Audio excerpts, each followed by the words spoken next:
Bienvenidas y bienvenidos a este espacio de noticias en el que le presentaremos la información más relevante del Poder Judicial de la Federación. Hoy es lunes 30 de junio de 2025. Soy Laura Murillo y saludo a Eusiris Rostro, quien nos acompaña en la interpretación en lengua de señas mexicana. Comenzamos. La Corte ha establecido criterios que protegen el derecho a la educación inclusiva de personas indígenas y con discapacidad. La primera sala determinó que es constitucional disposición que sanciona con prisión de 40 a 60 años el delito de homicidio calificado. La Judicatura Federal habilitó a juzgados y tribunales de Aguascalientes para resolver asuntos en materia de transparencia y protección de datos personales. Juzgado de Distrito amparó a mujeres de la comunidad morisca para que puedan tramitar su pasaporte sin quitarse velo o turbante. El máximo tribunal reiteró la obligación del Poder Legislativo de llevar a cabo consultas antes de la aprobación de normas que involucren los derechos de comunidades indígenas y personas con discapacidad.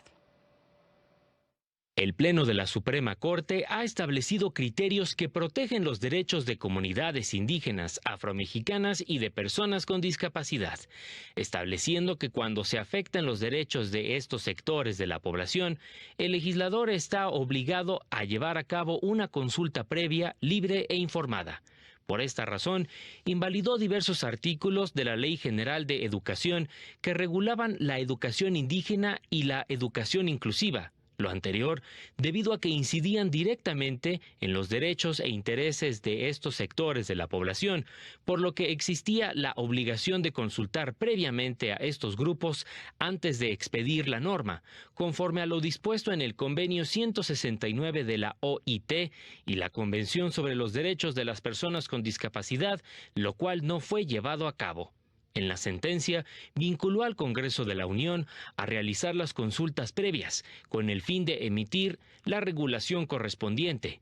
En este asunto, el Pleno determinó que se apegaban a la Constitución los artículos 106 y 109 de la mencionada norma, que establecían la elección de los integrantes de los comités escolares de administración, en los que podrían participar estudiantes a partir del cuarto grado, y los de grados inferiores lo podrían hacer a través de sus madres, padres o tutores, además de sentar las bases para la creación y funcionamiento de los comités de planeación y evaluación dentro de los consejos técnicos escolares.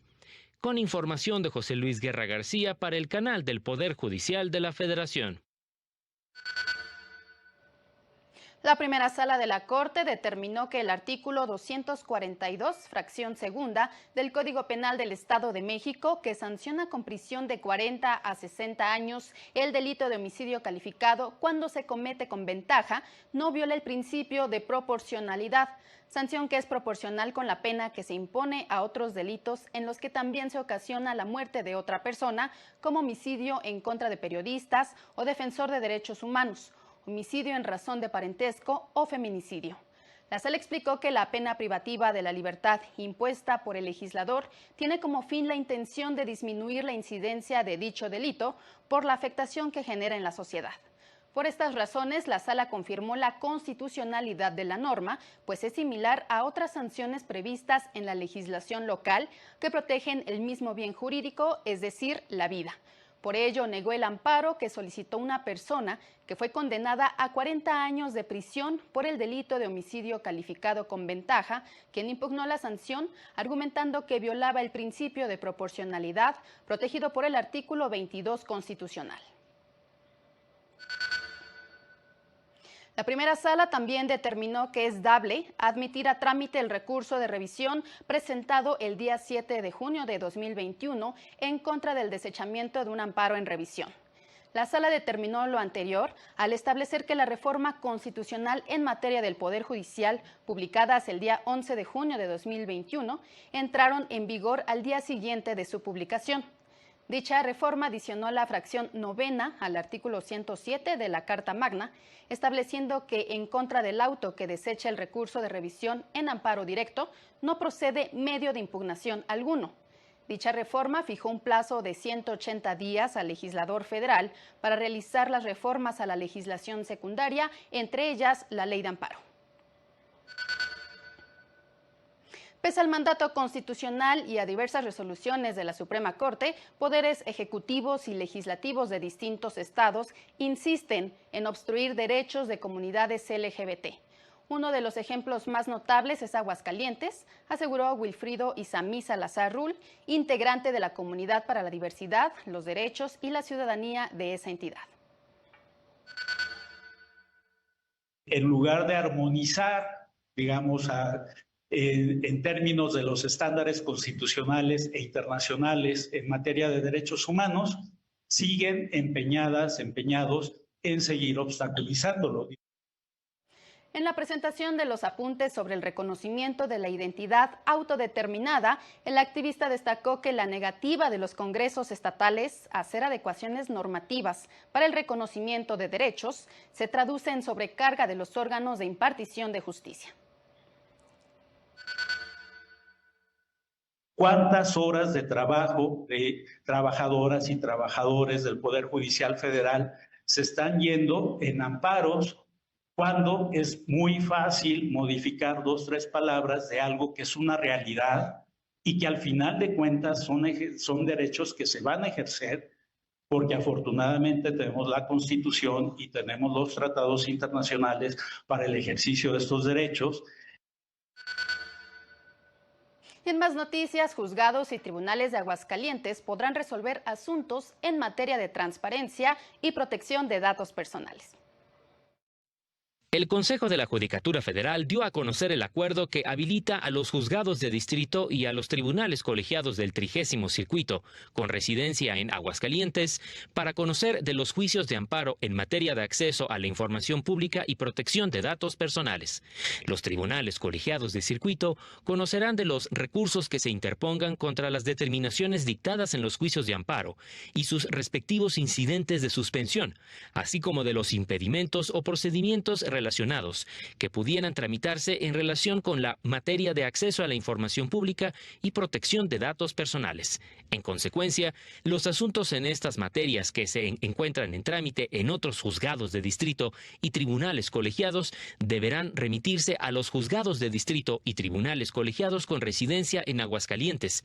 La Secretaría Ejecutiva de Creación de Nuevos Órganos realizará el monitoreo constante del movimiento estadístico de asuntos en dichos juzgados y tribunales, correspondiendo a la Comisión de Creación de Nuevos Órganos, interpretar y resolver las cuestiones administrativas que se susciten por la aplicación del mencionado acuerdo.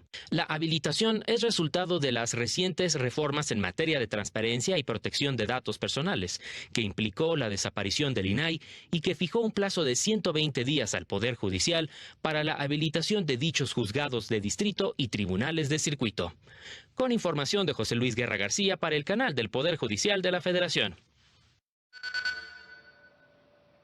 El Juzgado Quinto de Distrito en materias administrativas, civil y de trabajo, con residencia en Toluca, Estado de México, amparó a los integrantes del pueblo morisco americano para que al tramitar el pasaporte mexicano no tengan la obligación de retirarse el turbante, ya que su uso no afecta su identificación plena, que se puede conocer únicamente con la cara descubierta y a través de las huellas dactilares obtenidas.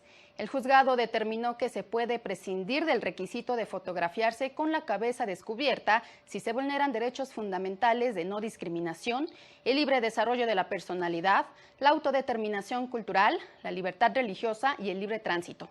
Durante la toma de datos biométricos se les pidió retirar el fez para la fotografía, a lo que se negaron argumentando que forma parte de su identidad, y ante ello se suspendió el proceso y se fijó un plazo de 60 días para continuar con él, pero reiterando que debían presentarse sin el tocado. Si bien el juzgador concluyó que las disposiciones que regulan el trámite del pasaporte no son discriminatorias mediante una interpretación conforme, concluyó que conforme a su cultura y religión del Islam, están obligadas a portar su atuendo, incluido el turbante o tocado. Por ello, se ordenó a la Secretaría de Relaciones Exteriores permitir que obtuvieran su pasaporte con el fez, con el fin de respetar sus derechos fundamentales, evitar un daño a su integridad psicológica y causar deshonra a su cultura. Precisa que la identidad de una persona se puede lograr solo con la cara descubierta y sus huellas dactilares. Vamos a una pausa y continuamos con las noticias.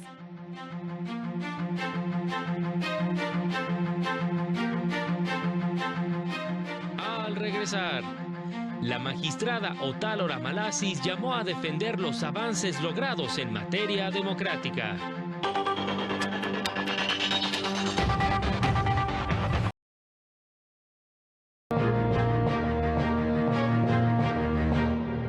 Agradecemos que continúe en este corte informativo. El Tribunal Electoral dio a conocer el proyecto del magistrado Reyes Rodríguez Mondragón, con el que propone resolver el juicio de inconformidad promovido por Zaira Rocío Gallegos López, quien impugnó el acuerdo del INE por el que se define la sumatoria nacional de votos de la elección de magistraturas de circuito y la distribución de cargos de manera paritaria. La promovente aseguró que el acuerdo no garantizó el principio de paridad en la integración del órgano al que se postuló. Además, denunció que se vulneró su derecho de acceso a la justicia, pues promovió un recurso en la Sala Superior por el indebido registro de un aspirante, mismo que no ha sido registrado con algún número de expediente ni ha sido turnado a alguna de las ponencias. El proyecto estima que el recurso resulta improcedente y, por ende, considera que debe desecharse de plano la demanda, pues con independencia de que se actualice alguna otra causal, el acto efectivamente resultaba inexistente en virtud de que el acuerdo controvertido no había sido aprobado al momento de presentar la demanda. Asimismo, precisó que su alegato sobre el registro indebido de otra candidata debe tramitarse por separado, ya que es distinto a la materia del recurso de inconformidad, en el que se impugnan los cómputos que al momento de presentar la demanda no habían concluido.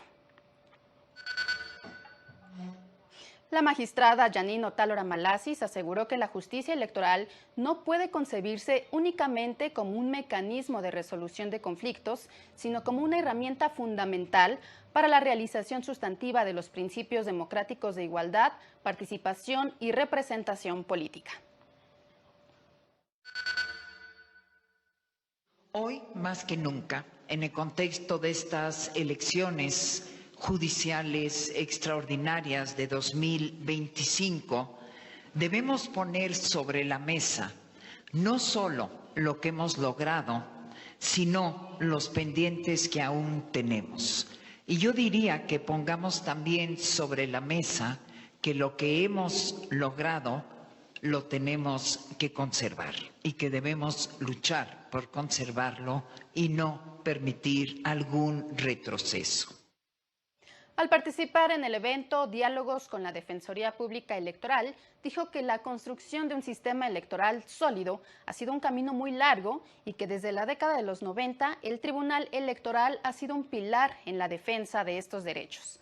Muestra de ello, indicó, son las acciones afirmativas que han incidido en el fortalecimiento y ampliación de espacios de participación política, sobre todo de grupos históricamente excluidos. Ejemplo de ellos es lo que ha sucedido en el pasado proceso electoral de personas juzgadoras, en el que no se quiso adoptar acciones afirmativas para que tuviesen acceso a los cargos de impartición de justicia personas de los grupos históricamente excluidos. El INE dio a conocer que en los primeros 5 meses del año ha entregado 66.952 credenciales para votar desde el extranjero, de un total de 92.023 trámites procesados en consulados en el marco del convenio de colaboración que mantiene con la Cancillería. Precisó que de acuerdo con el Registro Federal de Electorales, a través de este programa implementado desde 2016 y hasta el cierre de mayo pasado, se han recibido 2.250.558 solicitudes para obtener una credencial para votar desde el extranjero y se han entregado 1.763.684. Del total de solicitudes recibidas, 1.266.269 fueron realizadas por hombres, lo que equivale al 56.26%. 984.287 por mujeres, lo que equivale al 43.73%, y 2 personas no binarias. De acuerdo con la Dirección Ejecutiva del Registro, los consulados con el mayor número de solicitudes recibidas son Los Ángeles, con 249.901 solicitudes, Dallas, con 233.249, Chicago, con 176.584, Houston, con 146.947 y Nueva York, con 102.167 trámites. En tanto, fuera de la Unión Americana, los consulados con el mayor número de trámites son Madrid, España, con 5.244, Montreal, Canadá, con 5.161, París, Francia, con 3.792, Frankfurt, Alemania, con 2.964 y Londres, Inglaterra, con 2.694.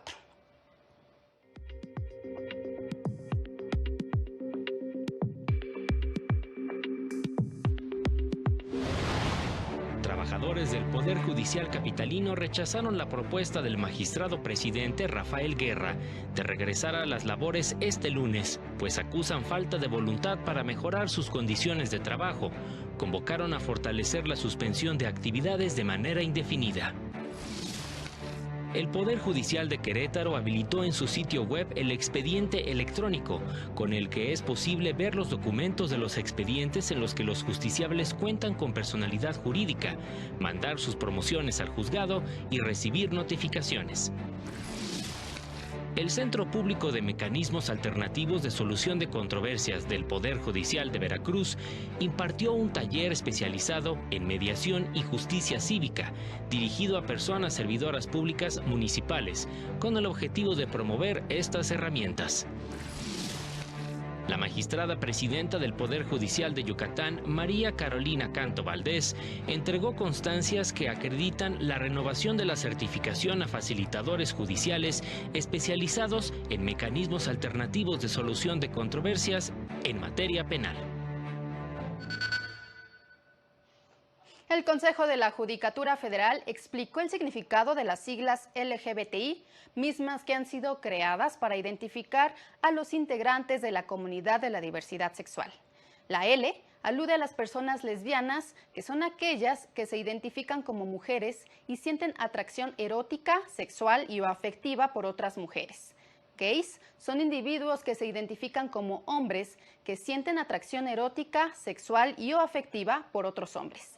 Bisexuales son personas que mediante prendas de vestir, actitudes y comportamientos se presentan de manera transitoria o duradera con una apariencia opuesta a la del género que corresponde a su sexo, sin ser necesariamente homosexuales. Trans son personas que mediante prendas de vestir, actitudes y comportamientos se presentan de manera transitoria o duradera con una apariencia opuesta a la del género que corresponde a su sexo, sin ser necesariamente homosexuales. Intersex son personas cuya anatomía y o fisiología sexual no se ajusta completamente a los estándares definidos para los dos sexos, sino que presentan características de ambos. Históricamente se les ha mutilado desde edades tempranas para definir sus cuerpos en la norma de hombre-mujer. Asexuales se les llama así a quienes tienen falta de atracción o deseo sexual hacia cualquier persona. A diferencia del celibato, la sexualidad no se trata de una decisión, sino que forma parte de una orientación y una preferencia sexual.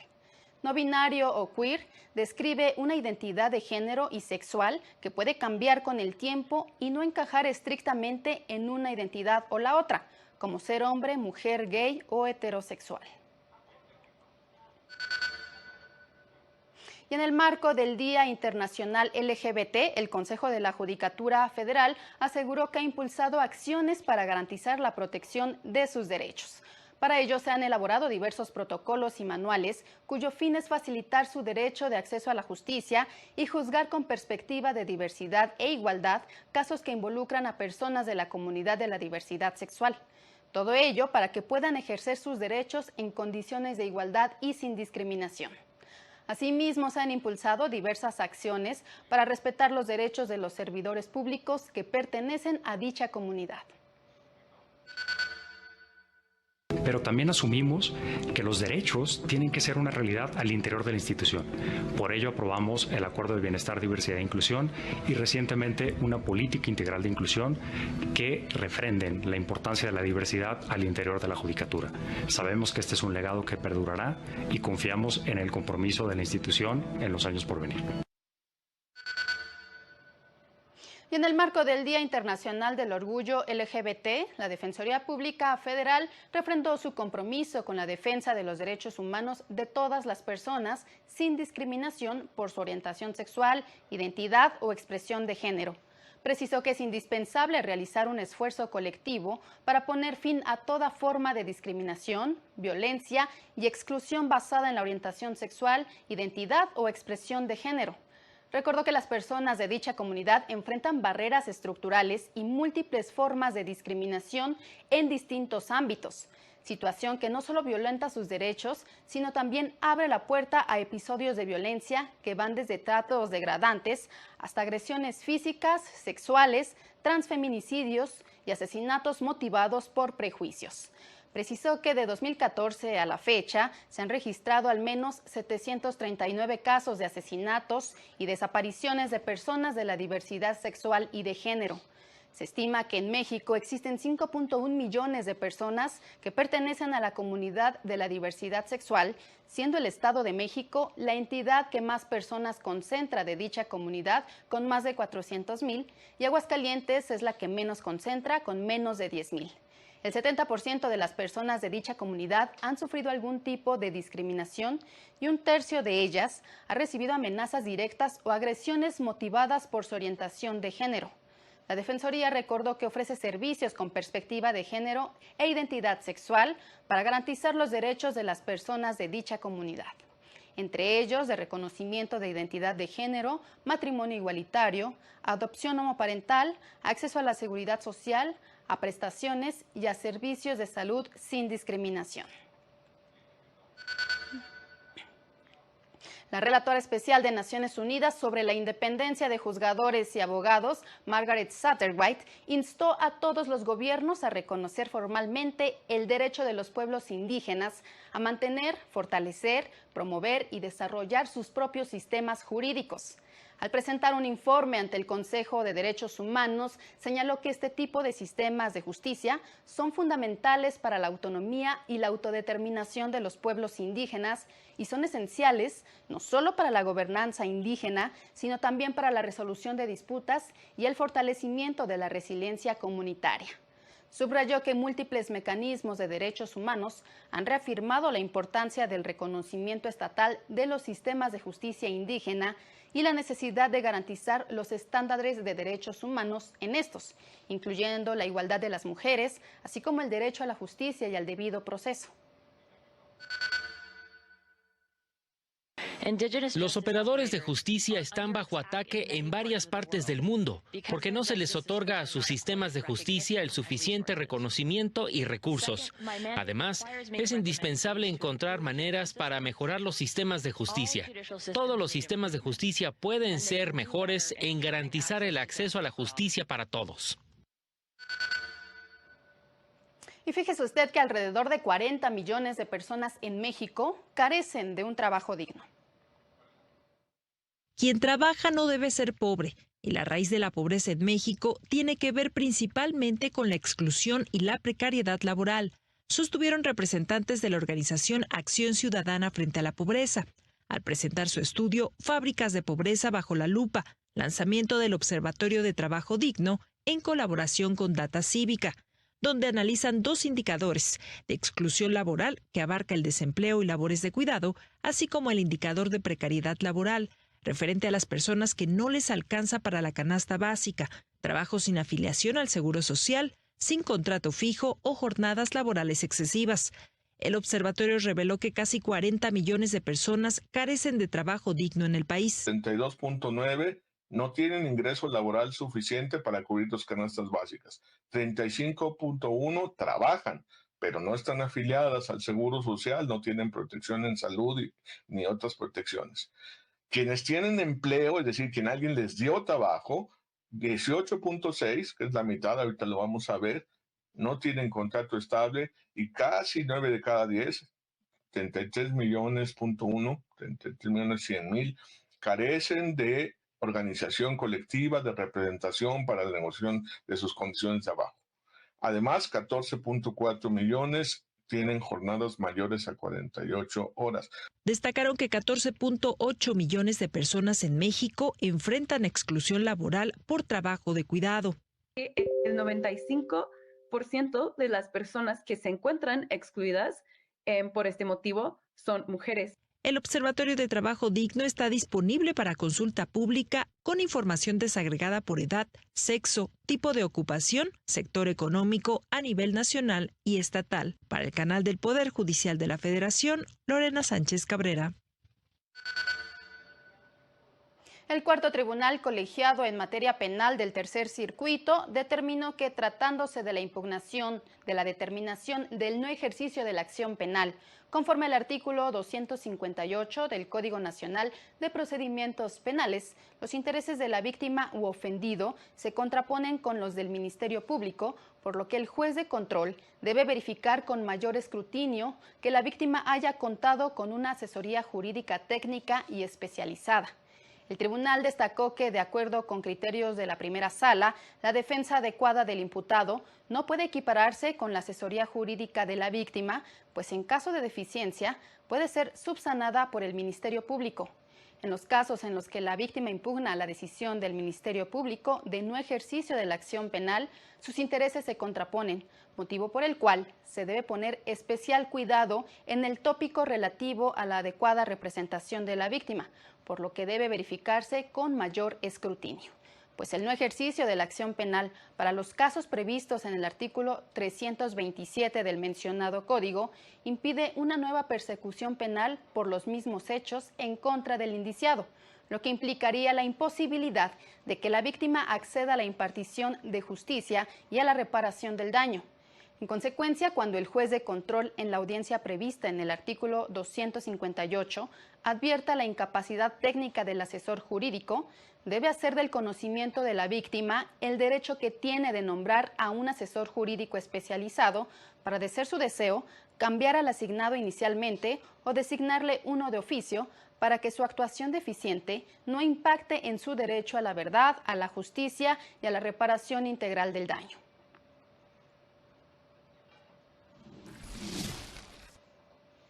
Llegamos al final de este corte informativo, agradecemos que nos haya acompañado y le invitamos a seguir los espacios de noticias del canal del Poder Judicial de la Federación. Que tenga una excelente tarde y muy buen inicio de semana. Hasta pronto.